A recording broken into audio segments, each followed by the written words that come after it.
Վերակներ են հնչում, պարոն Սարգսյան, ասում են արտահանենք արաբական շուկաները։ Ես խնդրեմ մասնագիտական փորձ եք մեզ բացատրել, դուք շուկաներին ծանոթ եք, դուք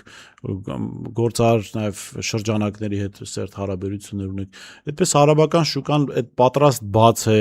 կամ այդ ծավալը պատրաստ է ընդունել, կամ հենց այդ ապրանքատեսակները պատրաստ է ընդունել, որ մենք չենք տանում, միամտաբար Ռուսաստան ենք տանում այդ ամեն ինչը։ Արաբական ոչ շուկան, արաբականը շատ լայն, արաբական աշխարհը շատ լայն է, ընդգրկուն է ու մեծ է,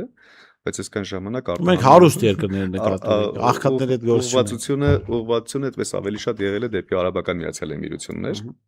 շատ փոքր չափականակ ենք մշտապես արտահանել, ընդ որում արտահանման համար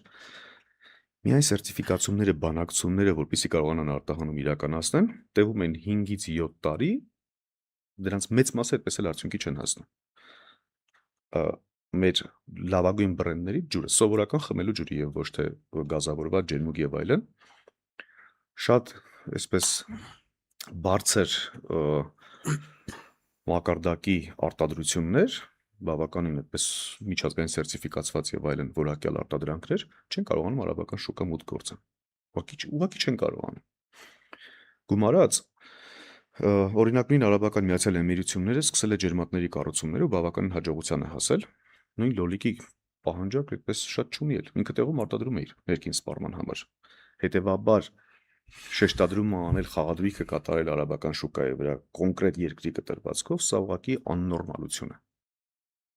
Չկա այդպիսի բան, չի կարող որևէ տեղ արտահանել։